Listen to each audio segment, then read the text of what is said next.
Drive. So I'm going to share this all with you guys. So some of these are already in here. A couple of them I just added in for you guys all. So we did the bad number campaign last time. The 14-day we did before, that's the same as the ISA campaign, or similar to where there's a combination of SMSs that are long running. I added in a new seller lead campaign and the unresponsive lead campaign. So let's take a look at the unresponsive lead campaign for you guys. If you guys need help setting up the campaigns, by all means, just raise your hand if you need me to walk through that, because I know we've discussed that a few times on the past webinars. Now, with the unresponsive lead campaign, we're going to do the main level stopping clauses and silent hours, which mean that you're not having to put those stopping clauses or silent hours on each individual action, because you're putting it on the main level of the campaign. So here, this is an unresponsive lead. So let's say you've actioned 5, 7, 8, 10 calls on a lead and you still haven't made contact with them.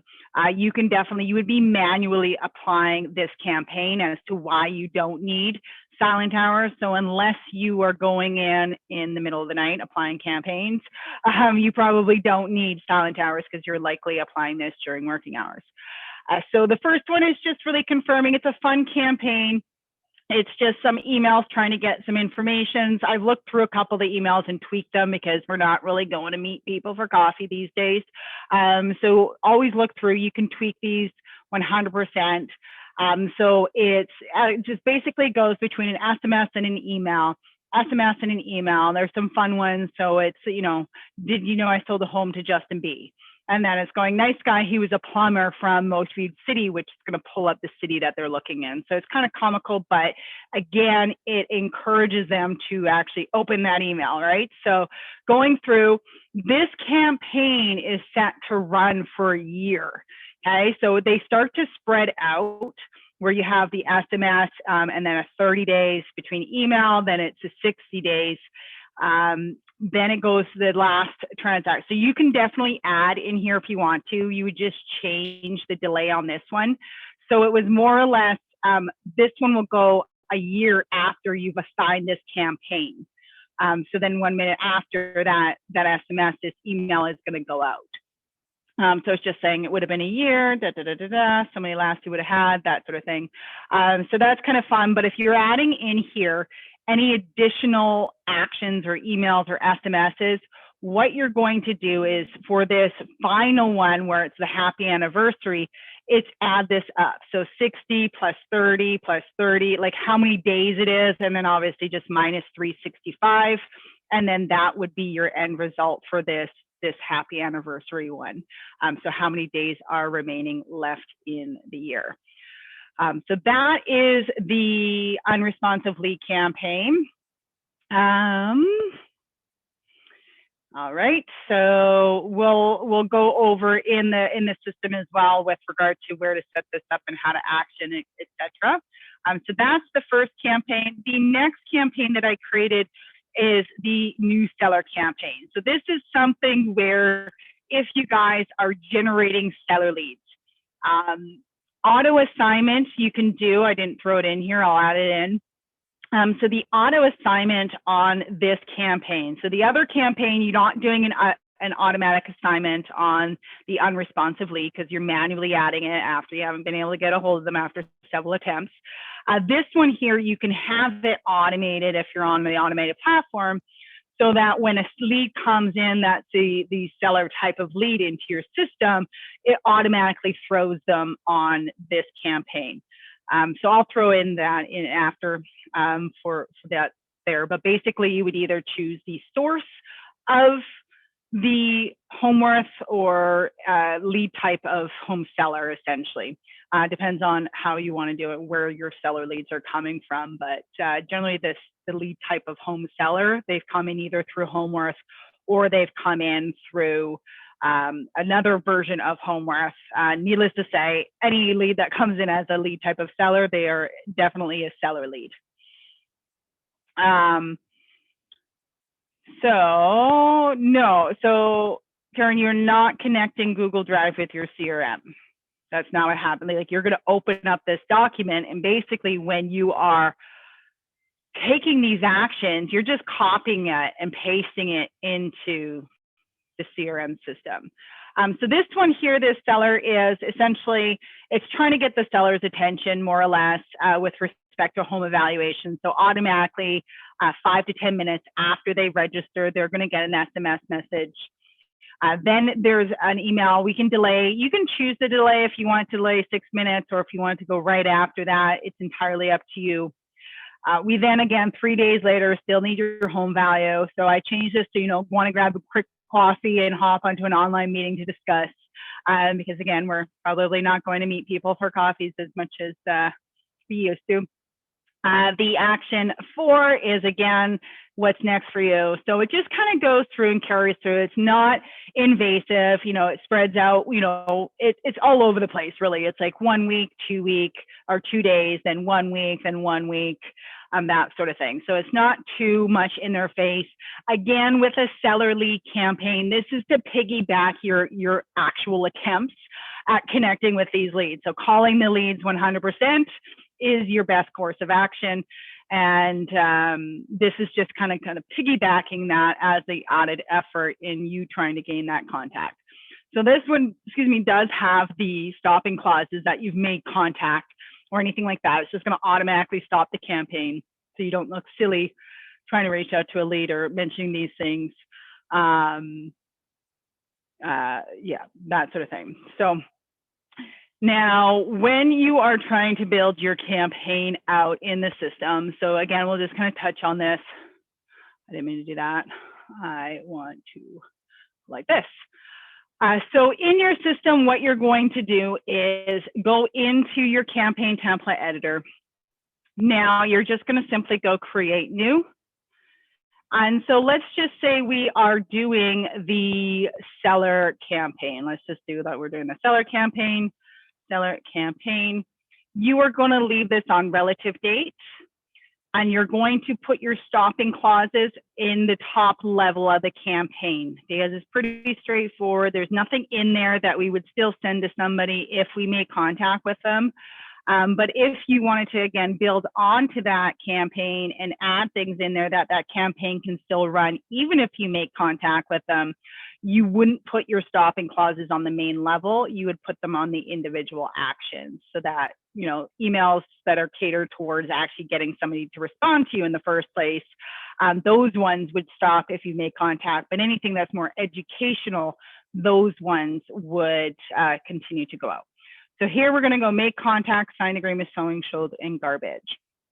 Now, again, because this is an automatic assigned campaign, I would definitely put silent hours on, especially just because there's some text messages in there.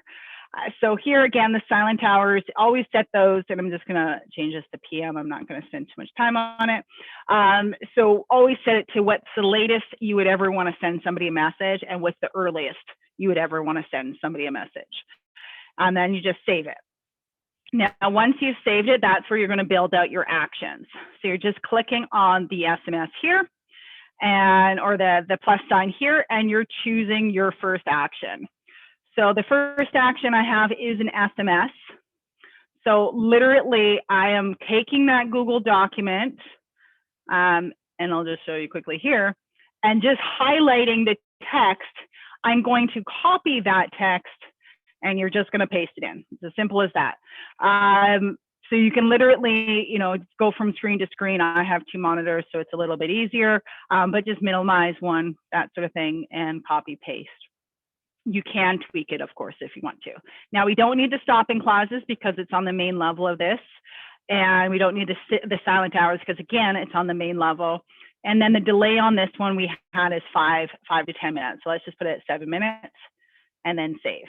So that's your first action. Then you're going to do the same for the next action, which is an email. If you save this as a template, you would just select the template. Otherwise, you can just simply copy it again. So here, this is the subject. Copy. There we go. You can't see the whole thing, but it is there. And then again, copying the actual email and pasting it in there. So there is that. And then this one, we had a delay on the sheet as 6 minutes. So we're just going to change this to 6, and then you're just making sure it's always on minutes or days or whatever it is you're changing, and then go save. So that's essentially how, and so you just continue building that through. And then again, for the automatic assignment. So if you want your incoming seller leads automatically assigned to this campaign, you're going to do automatic assignment. Now you can definitely just do the lead type of home seller, or any lead type that you may have created that's intended for a seller. That is, so if you're running Facebook campaigns or something and you've created, you want to make sure those lead types are sellers, that sort of thing. So you can select home sellers here. You also can do it by source instead. So you would look for, if you had a seller source from Facebook, for example, but here you can see like this one here is a home worth, and this one I believe is the condo worth. So anyone that signs up for that on one of those pages did automatically be assigned to this specific campaign. And then again, I would go update. So you can do one or both. The only thing that I caution you on is if you're doing both is the sources. So if it's on your branded website, those sites, there's a couple different ways leads can register, right? So they can sign up through a home evaluation, or listing alerts. They can also sign up for Street Match, or they can sign up for just through forced registration. So where this would be problematic is when a lead registers on your branded website, the first course of registration is going to determine the type of lead they are. So if I had a lead that, let's say, came in through forced registration, but then after completed the home evaluation, they would not be classified as a type of lead of home seller. Okay, so that's where it can get a little bit tricky. So I would encourage you to pick one or the other versus doing both of them. So once you've done that, again, you're just clicking update to save it, and away you go. So we do have a couple questions in here. So Pepe is just logging. So Pepe, I'm going to be sharing a Google Drive, and in that Google Drive is going to be links. So I have different articles, for example, on setting up. So here's one here, setting up a seller campaign, things like that in the system. So the document, you'll get a copy of that so that you can definitely go over that. So does everyone understand how to build a campaign? Anyone kind of need me to go back and kind of start over again? Please raise your hand or put it in the chat or the Q&A that you need a hand. So everyone raising their, I might have said that backwards. Everyone raising their hand understands or does not understand. So let's put our hands up if we get the whole campaigns. If we don't get the whole campaigns, let's just lower our hands.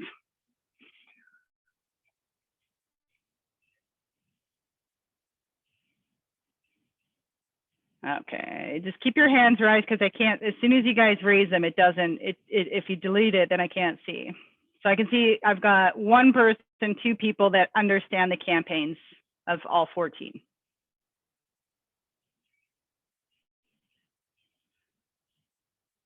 Okay, so let's backtrack 1 second here. So again, you guys are taking the campaign that you're going to have a copy of.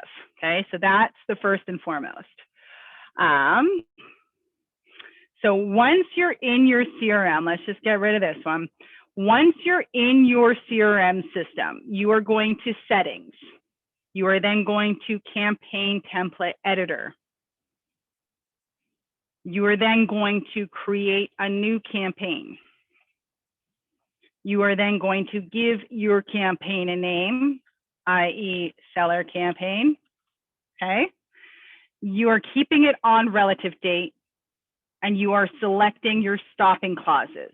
The stopping clauses are what are going to automatically turn your campaign off if they reach a certain status. So if somebody, you make contact with someone, you set a meeting with them, you sign an agreement with them, it's going to automatically turn this campaign off so you don't have to remember to do it.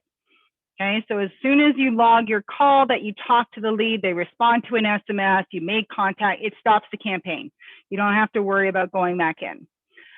Silent hours, these are the hours, again, that messages or emails will not be sent during these hours. So the latest time at night that you wouldn't want to send, so I would, me personally, I would have it at like 9:30, 10. That's me personally. I wouldn't want to send, people text messages later than that, but others, you do what you want.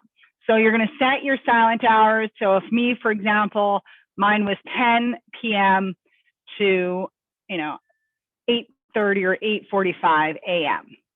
So basically any messages, if somebody registers at 2 o'clock in the morning, they're not going to get their first text message until 8:46 in the morning. Okay, so it's going to hold back all those messages until it's working hours, essentially. You're then just simply going to save it. So that's saving the main level of your campaign. You're then just building out your actions. So you're clicking on the plus sign and you're clicking on, let's say, SMS for the first one. Now, I've got all the SMS content, so all you have to do is take that Google Doc and the article, you're going to copy the text, and all you're going to do is paste it in here. Okay, so you can paste it this way. I just do shortcuts, that sort of thing. That's all you're going to do. You're then going to scroll down, and in the document, it tells you what the delay is. And you can adjust it if you want to. You don't have to follow my stuff. So the delay on this one, I have between 5 and 10 minutes. So I'm going to set it at 7 minutes, just for example. We're then going to save it. That's our first action. That is done. We can go back in and edit it if we want to, but that's the first action. We're now going to add the next action. Okay. So, and actually, let me just kind of back up 1 second. This delay period right here is for the first action. So how long after when this person gets assigned to the campaign does this first action occur? Okay, then we're going to go into the next action, which was the email. So again, we're just simply going to copy everything. I'm just going to go test here instead of copying everything over again. And then again, the content of the email, you're just copying and pasting it. All the short codes are here. You don't have to change anything. It'll function for you. So once you've got that there, you're then going down to the delay period.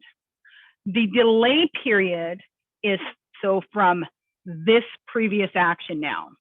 So how long after this SMS goes out do I want this email to go out? So you can change this by all means. You can do it by minutes, days, hours, things like that. So let's just put this at 5 minutes after that SMS goes out, this email is going to go out. So that's all you're doing with the campaigns, is you're just simply adding one after the other with each, and it's in the document. It tells you if it's an SMS or if it's an email. You just have to copy and paste. Now, for a seller campaign, if you want these to be automatically assigned to your leads right away when they register, that's when you're going to use the automatic assignment. Now you're going to choose either the source or the lead type. So your safest bet is the lead type of a home seller, because they will come in your system as a home seller by default. When we set up like your landing pages, anything, it's defaulted as a home seller. If you want to select the actual page that they registered on, which would be like the home worth or the condo worth in this example, you can do that instead as well. So you're just going to select your sources or your lead types. And so now anyone that comes in off of the home worth page or the condo worth page, in this case example, they would be automatically placed on this campaign. So again, you just keep building out that campaign. You're going to have the document to do it. Once you build that out, you can most definitely add that in there. So Karen, we did buyers in a previous webinar. So in this document or in the Google Drive, you're going to see the 14-day campaign. which is essentially, and it's got instructions, it's got videos in there that you can build out the 14-day campaign instead if you want to prolong that campaign. But I will be adding more campaigns to that Google Drive, so you guys can check it periodically, or the next time we do a leveraging, I'll point out that there's a new campaign in there for you guys to take advantage of. So now, raise of hands at a slower pace. How many of you get it? How many of you can confidently say you can go in and at least attempt to create the campaign? So I still only got 2 people. Oh, we got 3. We've got 3 people. So what I encourage you all to do is, it's very much different watching me do this 100%. Get in the driver's seat, start attempting to build the campaign. Once you have in what you think you may have created the campaign, shoot me an email, shoot me a message. Say, Crystal, I think I made the campaign. Can you please just double check it? Make sure I did everything properly. And I will be more than happy to do that for you. So how do we check the source or lead if it is a buyer? So that will be, so in your case, I'm going to be specific with your case. Your buyer leads are going to come in as, even if you're your source, because right now we're doing on the site that you're working on, they would come in through the DurhamRealtyBlog.com. So right in this source, anything that says the DurhamRealtyBlog.com, those are your buyer leads. Okay, 100%. You're also right here able to see the lead type is a home buyer. You can also use filters to find your lead type. So if we were to add the lead type is, and I want to pull up all my home buyers, I can do that. I can then add or change it to home sellers. There's that. You can see that I've filled out the home worth page, the condo worth page, that sort of thing. Okay, so even if you're adding a lead, you can add them. If they're a referral, they're a home seller. That's how you would do it. So Gurmeet, I have not, let me send it over now because I hadn't sent it in the chat. So let me get the link for the Google Drive for you guys. And I'll put it in the chat. And there we go.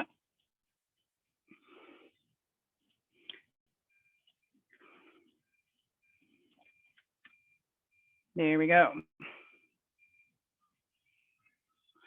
So that is essentially how you're going from one section, or sorry, from finding your lead types to the source of your lead.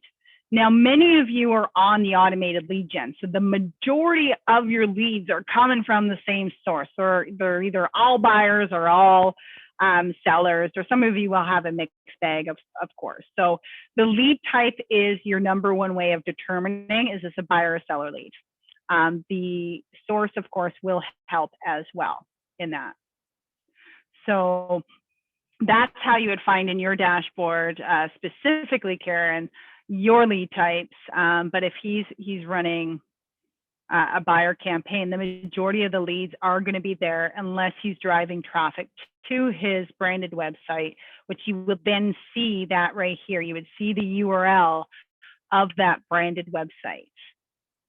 Another telltale, way of determining if they registered on your branded site versus your lead gen site is this price section right here. So buyer leads that come in, so they sign up either for listing alerts on your branded website, or if you're running the lead gen, they're always going to have a price here. Sellers or leads that registered on your branded site that did not actually sign up for anything, they are not going to have a price here. Okay, so that's another telltale for you as well. So Karen, you just click on the link and it opens up Google Drive. In your browser, let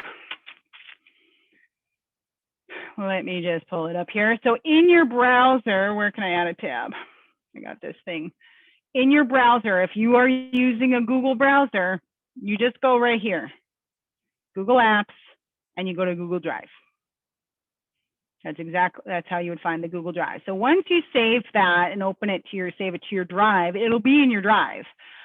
So then you can always refer back to your drive if you ever need to. But essentially all you're going to do is copy, just click on the link. All right, so let's go from there. So those are the campaigns. Those are the lead types. Again, as I mentioned to everyone, set your campaigns up or do your best to set those campaigns up. And then once you've set them up, shoot me an email. I'd be more than happy to jump in to see what you've done. And then, if it entails, I can see you're totally lost, then we'll go through, going through that 101 or kind of guiding you on it. But I feel confident that once you guys are in that driver's seat, actually actioning it, it'll be a lot easier, right? It's always like when you're a passenger in the vehicle, someone's driving, you forgot how they got there. Whereas if you're driving, you always remember. You remember your way a lot differently. So Wade is asking, is the bad number campaign new from the other day? Yeah, so the info isn't updated. So the bad number campaign, we did a webinar on, I believe it was the 31st with Beverly. I then piggybacked that webinar with the campaign. And so that campaign is in the Google Drive in that link there. So that would be for a lead when you would manually assign that campaign. So if you go and you see this lead, for example, if it was like a bad number, you called, it was the wrong number, you're going to manually assign that campaign. So you can go to eCampaigns to assign your campaigns. You would just select the campaign that you want to. I'm just going to pick this one, for example, and then you assign it. Okay, so one thing to mention, and you do not use these legacy campaigns. If you have them popping in your system, use the new user campaigns. Okay, so if we have that, you would just click assign. It's going to ask you, do you want to assign? We go yes, and then we will see it right here. When you add a campaign to somebody, you can click on the campaign name and you can see all the actions as well as when they're scheduled for. You can force actions to go out. If you want to go out now instead of later, you can do that. You can also stop this action. So if I want to just stop this action, I can stop this action.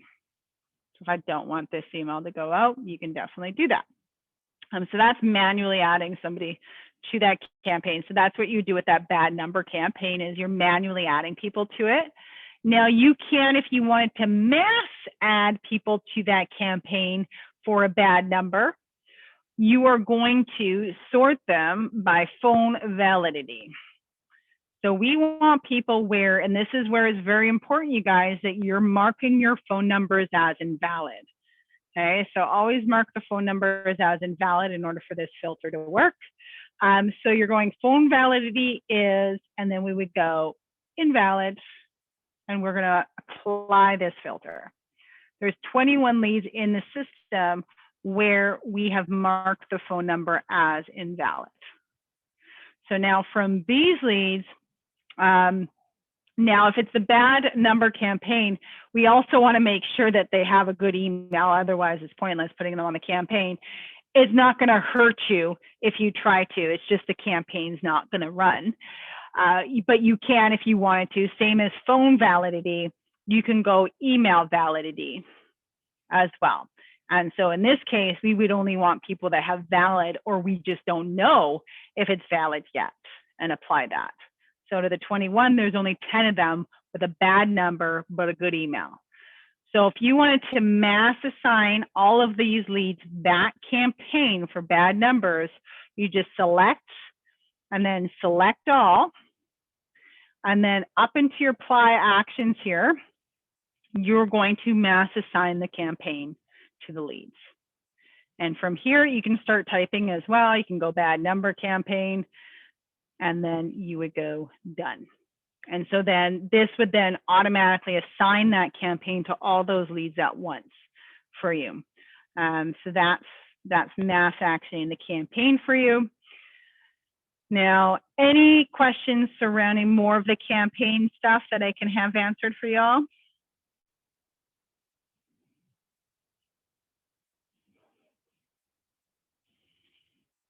No, we're good on that topic. Awesome.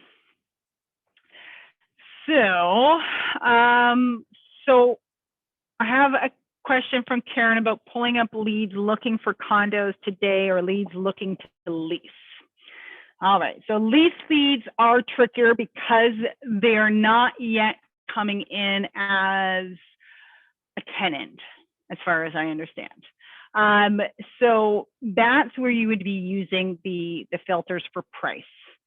So you're going to use a filter item. You are going to then go into the buying price. Even though they're leasing, we're still doing prime price.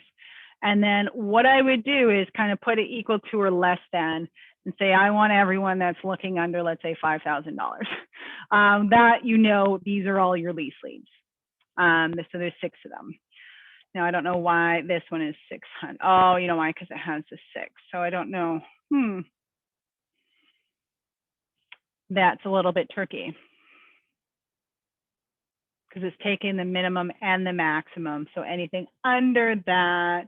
So let's just see if we can do a range of 5,000 to 1,000. Would work better, maybe. Nope, it is not liking that. So this I 100% am going to bring to the team, because it should allow us to filter out. So ideally, I should only be getting this one person in this list. Like hands down, this one person should be the only one that's in the list. If you know somebody is a lease, you can definitely tag them. You can also change their lead type. Okay, so in here on the left-hand side, you have lead types. So you can go and you can first create the lead type. So we can go, this is, rental lead, for example, and save. So you create that lead type, then go home. And so let's go down to that one that we knew was a rental, obviously. We're going to go into that lead. We are then going to go down to the bottom, and you're going to see lead type. And you can change that to rental lead, or whatever you want to call it. So now when we go home, that lead itself is now a rental lead. We now can identify that that's a rental lead. So you can do it through the lead type. You can do it through tag. But I will be bringing up this price point issue with respect to that. So yeah, so if you're using the tag, then that's exactly what you would do. You would just go tag. And you would do, if you're only selecting one tag, it doesn't matter. But if you're selecting multiple tags and you want people to have at least one of them, then you would go any. So I always kind of use any just as my default, just in case. And so here, if you had a lease lead, I don't have one, but rental, you would just, let's just pretend it's this one. Pretend this was rental, you would then apply that filter. So now we've got the tag of 123 Main Street. So now we've got 3 people that have that tag. And then if you want to, you can change the lead types. If you're going in and reaching out to them, change those lead types if you want to as well, if you wanted to do that extra step in there. So when you are, one of the things you were looking is you wanted to look for condos that are looking for condos today, or leads looking to lease. So condos would be the buying type. So it's, the buying home type. So if we go buying home type and I want them to be in condo, basically they're set up on a condo search.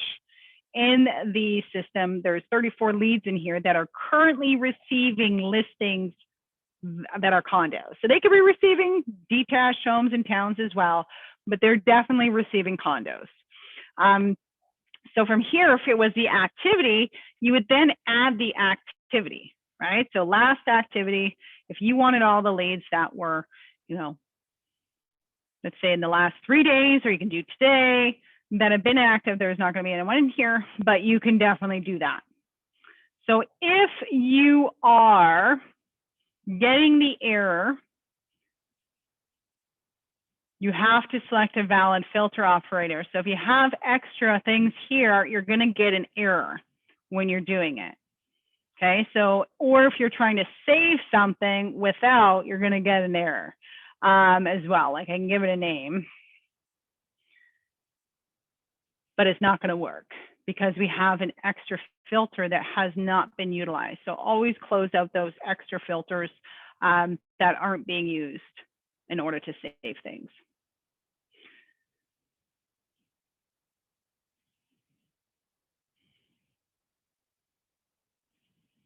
And I don't know then, Karen. I'd have to look at your system and see what steps you're doing to get those results there. So we've done it before where we've shown you kind of like if you're looking in your system, this is great. So we looked at the buying type. So this is great for you guys if you have a listing or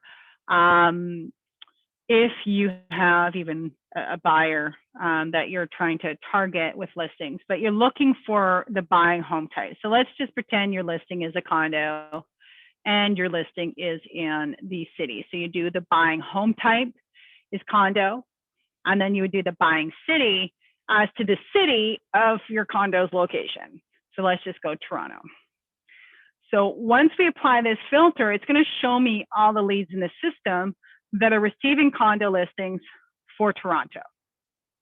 Okay, so now we've got 21 people. These are the 21 people that would be most likely interested in receiving any communications about the condos I have listed or coming on the market, that sort of thing. You can do the filters by the price point. As you've seen, it's a little bit wonky. So you can throw in the buying price and then select people if you would like to. One of the things with the buying price is you can always see here. So it really depends on, so it'll always show here. So it'll always just depend on how many leads, if you want to just select individual leads or you'd rather just streamline it.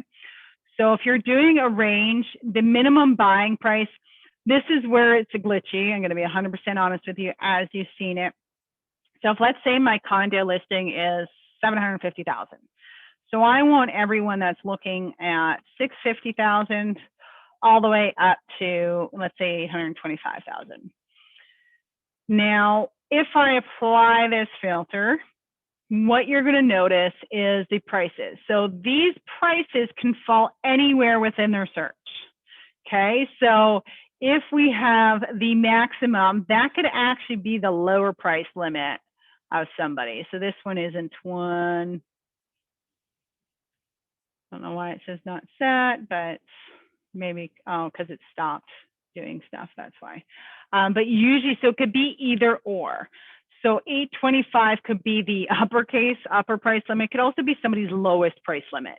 And same for the 650. The 650 could actually fall as the lower price limit for them, or it could be the cap of their price limit. So not sure if that makes sense to you, but always just pay attention when you're looking at the prices. And then you'll be able to, in this case, it wasn't really a good scenario with respect to that, because I don't have anyone, I think, with the minimum that was below the, or above that 650, below or above 650. I can't remember. Well, I don't know. The words aren't coming out properly. But needless to say, just watch those prices if you want to make sure that you're sending it. Really depends, like on what their price point is. So if you're sending a mass communication, mass email with respect to that new property, or maybe you want to reach out to them, like, hey, we've got a listing, it's not yet on the market, or it's not going to be on the market. You know, it's condo and wherever. Then you have people that are you're going to be able to direct those communications to. So that is that essentially.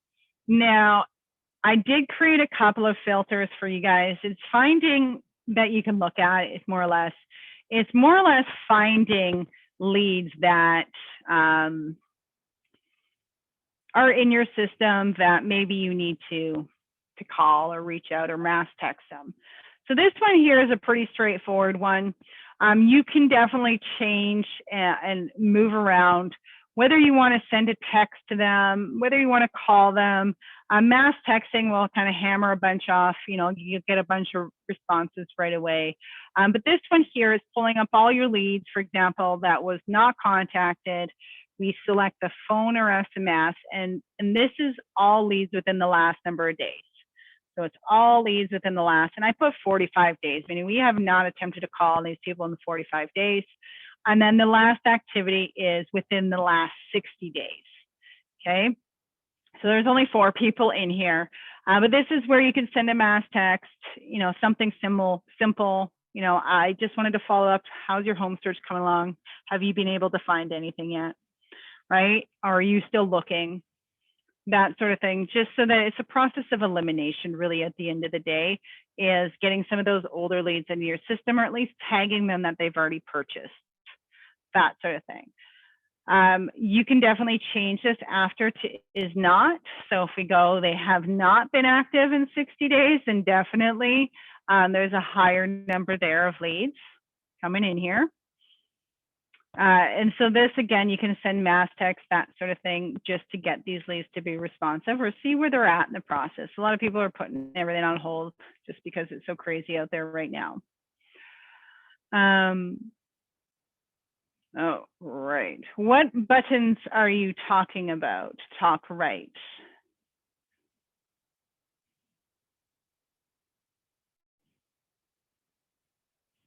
Like these ones? Yeah, that's so you can, so when you add, so for you guys, if you're using filters and you're creating audiences in here, so if I want to save this, that's where you're clicking on one of your buttons. Some of you may only have one button option. You might only say personal. Some of you will have both. So when I gave this a name and you click one of these, it's going to save it in here. So these are now my personal filters. These are the company filters. Personal filters means they are personal to this specific user account. No other user accounts are accessing those personal filters. If you save filters as company filters, they are saved exactly as that. They're for the company. So any user account within your system, not like all of our systems, within your system will be able to use that filter. So that's what those are for. So if you were to select even, and if I had to guess, and let's just try it. So no name, test, yes, enter at least one filter item. Yeah, I'm not sure how you got your error before with there. So those are what those are for. So a lot of you will have, say, filters in here because we've helped create some for you. There's several that you can create, and filters are your best friend. You can, once you figure out an audience that you're going to want to reach out to periodically, then by all means use the filters for that. So that one there was the one where we did like no contact, that sort of thing. Again, to send an SMS, you're just selecting all of your leads. Now I would limit this, again, you've got to remember if you're sending a mass text message, it's quick to send it, but anticipate responses, right? So that's where your time will all of a sudden be like, oh my gosh, depending on how many you send out. So limit it to under 200 at a time. That is 100% going to keep you under the CRTC's radar. Okay, so if you're under that 200 threshold, then you're good as gold. But you want to also, again, remember that people are going to respond. So how much time do you really want to spend responding to these text messages? Because some may respond right away, some may take some time to respond. So just kind of limit yourself, but 200 is max, and then expect the flow to come in as depending on people's responses and then the people that you have in your system. So the best way is to create an SMS template before. This is going to allow you to create short codes.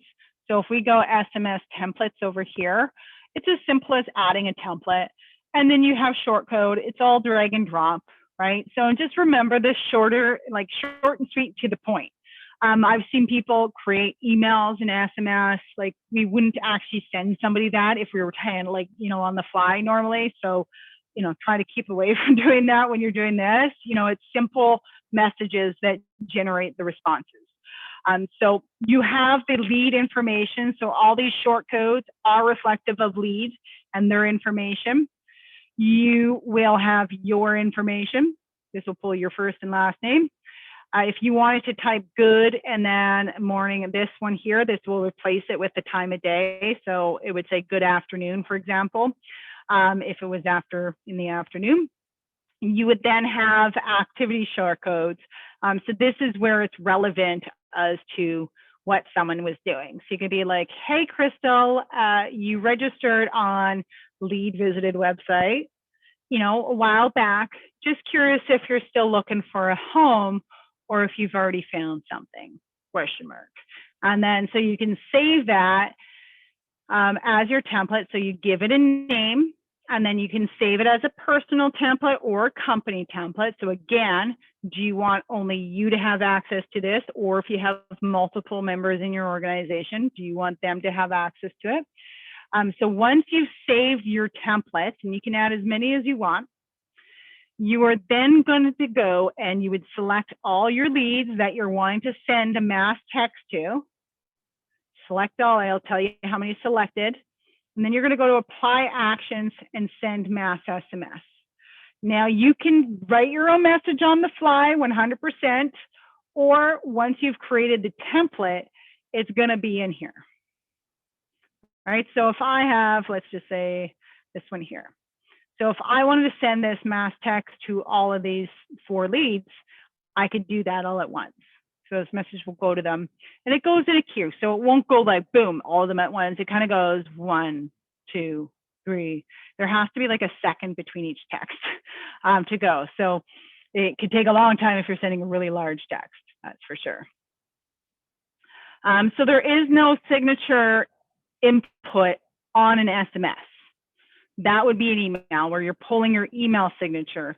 The SMS is going to be the first and last name, essentially. So let's just pretend we're doing this one. So when you go in here, the agent short code, so it's just the agent first name, last name. Again, we do not typically send text messages with email signatures in them, right? So that is, you could, I guess, if you really wanted to, but most I don't say I've ever received a text message with a signature. The signature short code for emails will not work in here.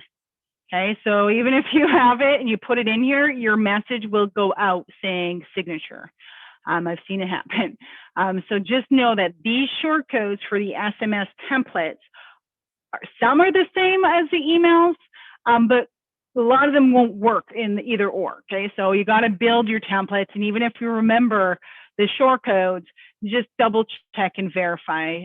We don't want, I've done it before where I've looked silly because, I made a spelling mistake. So in creating a new email, this signature is in the short codes. So when we go to the email section, and the same idea, if you're wanting to send a mass email, it's always better to create a template first, just so you have access to the short codes. Because again, a simple spelling mistake in that short code, or even a punctuation mistake is going to cause it to go out saying what the short code is rather than it actually functioning as a short code.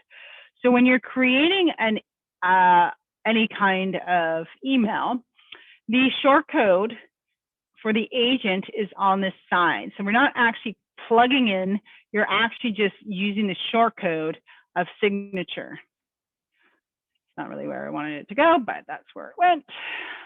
So you would actually move this down and then go short code, signature. This would automatically populate the signature of whoever is sending that email. So whether I'm sending it or Addo is to send this, it would replace my signature or it would replace his signature if he was sending it. So that's, I always encourage using the short codes, especially if you ever have any plans of growing as a team or if you are a team.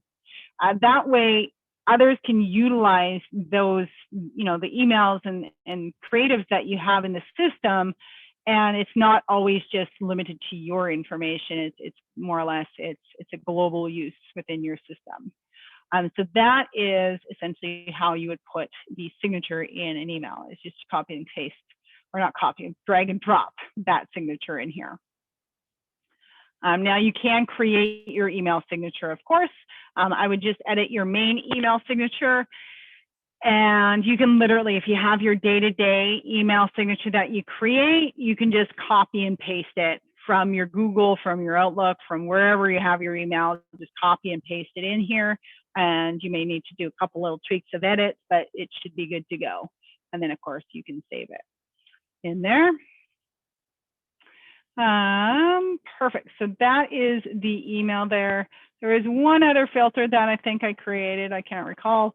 That was again for older leads. So I think it was the older leads recently active. So these are for finding leads that are older in your system. So the registration, I have this, is all leads older than the number of days. So these are all leads that registered previous to 90 days ago. So these are older leads. The last activity in this, though, is what I've done is like, these are older leads, but these are also active leads. So they're at last activity, I forgot my screen is touch screen and I just touched it. So last activity is all leads within the last number of days is 30. So they registered a while ago, they've been active in the last 30 days, but we have not contacted them within 30 days. Okay, so you can continue to add filters. So if you have a ton of people on this list, for example, you can start to add a filter for the pipeline. So you can have leads that you've made contact with versus leads you haven't made contact with, because how you might formulate that message to them may be different. Or if you're doing a call list, how you're speaking to those people are going to be different because you spoke to them before. So this would be more or less, the older your leads are, the warmer they are. Okay, they've been nurtured, especially if they've been active. So the most, and another thing to consider as well is because they're not a fresh registration, they are a little more friendly on the phone.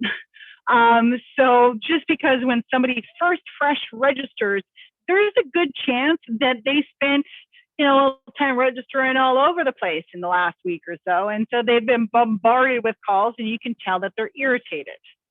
Make a joke about it. Like, it sounds like you've registered a little bit all over the place, right? And so those leads, when you're coming in, you're trying to make joke and light and keeping the conversation going.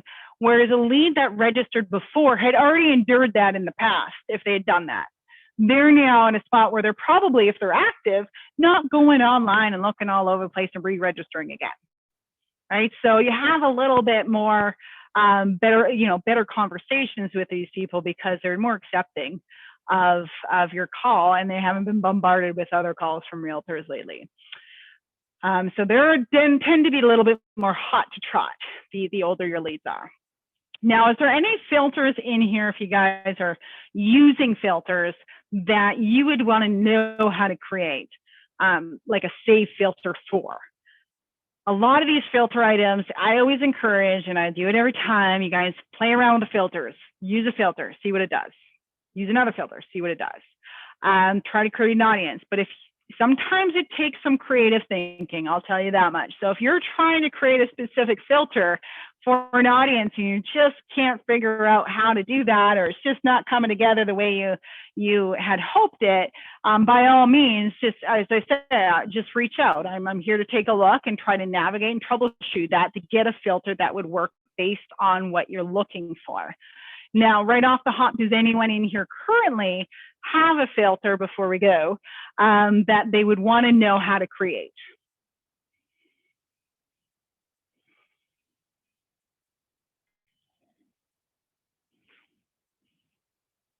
No? No problemo. So I do have a question from lead, how to disable a lead. click on the details section. I can't find. So what are you trying to do with respect to disabling the lead? You want to stop their search? You want to, the thing is that the sites do have cookies and we can't really block an IP because everyone's on public IPs. So if we block one IP, you're blocking a lot of people from your website. Oh, yeah. So Chris is just asking to go over the find leads active in the last 30 days, but not. You can't prevent them from re-registering, I don't think. You would just go, what your best bet is to go through support. But what you can do, I'll just briefly go, is over here in the website tab, go to your website. This is going to bring you into the legacy side of things. And then if you go home, you can click on a lead. Let's just click on this lead here.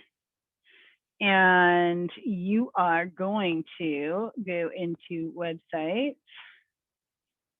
And no, so you can create a lead account. There isn't one in here for that one, so that is not the one. Implied, yeah, there's nothing that you can, I don't think that you can really do to block them unless they registered on your branded site. And in that case, you would change the email address. So if they registered on your branded site, you can do here, you select the site, change their stuff, change their login stuff. You know, then they try to come back and they look, they're not going to be able to get in. They may be able to narrow it down through support, but definitely support is going to be your best course of action if you're trying to resolve that. Yes, but I would reach out to support specifically. So support@agentlocator.ca and let them know which lead you are trying to block from your system. But they would be a lead in your website. So this site here, this legacy system is where your branded websites are. So if this is a lead that came in through the automated system, as you can see, like this lead came from the automated system, there's no option in the websites for that website. You can unsubscribe the lead if you want to, you know, entirely up to you. But that's really all you can do. So that's really your best bet, is just to contact support if they're just being malicious and you just don't want them in there. You can also change their login details just by changing their contact information here. That should also change. Actually, you know what? You would open up the email that's been sent, but just go to support. They'll help you troubleshoot all that. So going back into the older leads recently active. So we're doing registration is, and so this is where you can pick. I did it all leads older than a certain number of days, but you can do it all before a specific date. You can do last year's leads. So you can be very specific with this if you want to. You would then go last activity is, again, all leads within the last number of days, and then pick the number of days. So let's say 30, and then has not been contacted. So meaning you haven't contacted them recently. So these are leads that might be sitting there for a while, that, you know, is by phone or SMS. And again, it's the same filter, all leads within the last number of days, and that's 30. So that is your older leads. Hopefully that helps you out, Chris, with building that one out there. But yeah, so that is essentially the webinar for today. But yeah, I think with the lead that you're just trying to get rid of, they can just keep coming back. That's the thing. So because it depends again on the automated system, or if it's the branded website, but the IPs, when you're opening up a lead, we all have our personal IPs, but the public IPs that are out there are the provider's IP that is basically the whole neighborhood, a whole city sometimes is using one of those public IPs. So if you block that one IP, it could block basically thousands of people from being able to find and use your website. So not recommended, and they'll tell you that if that happens to be the case. But if it's the branded website, then they think they have a better way of actually narrowing down the exact IP that they might be able to do it for you. So hopefully that helps everyone. Yeah, so if you mark emails, if you mark them as invalid, the system will try to send them emails, but they're not going to get anything. It will, you could always do that, but nothing stops them from re-registering. That's the thing. So it depends on the scenario. I've had a client where she had to take legal action because she knew someone was deliberately signing up and doing things. Luckily it was through a branded site, so we were actually able to pinpoint a little bit better. But it's if you just do it on the lead gen site, nothing's stopping them from going back to that site and giving you fake, an email that's an alternative email, right? So they can still get it. There's always a way. If there's a will, there's a way. If someone really wants to try to be malicious, they'll find a way to do it. Unfortunately, that's what the world has come to sometimes. But thank you all for participating this afternoon. I'm always looking for creative ideas and context for you guys to go through here. So I always say, shoot me emails if you're having things like, let's do a topic on this. I would love to learn more about this. By all means, shoot that over to me. I'd be happy to kind of put something together. As I mentioned, I will be updating that Google Drive as well for y'all so that you would have access to more campaigns and building them out. And if you have any problems creating your campaigns, I say, give it a go, do your best. Don't automatically assign it yet because it's not going to apply to anyone, but then we can review it and see how you did. Thanks again, everyone, and hope you enjoyed the rest of your day, and we'll see you again next time.